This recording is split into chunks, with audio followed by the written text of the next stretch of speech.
Today I'm gonna do a haul.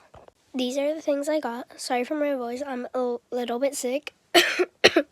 So I'm gonna show you what I got.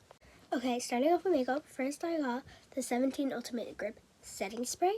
And then I got the 17 Second Skin Enhancing Concealer in the shade 002N.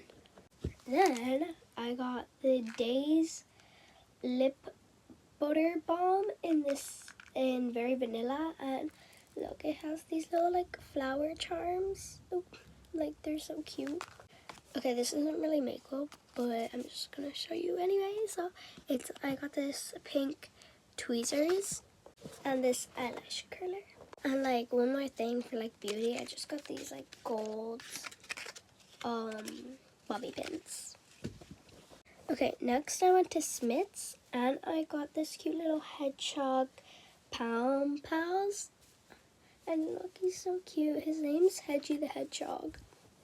And then I've been seeing this all over my For You page, and it is the Crazy Erin's Better Butter Thinking Putty. It's so good and it's so soft. Bye guys, see you next time.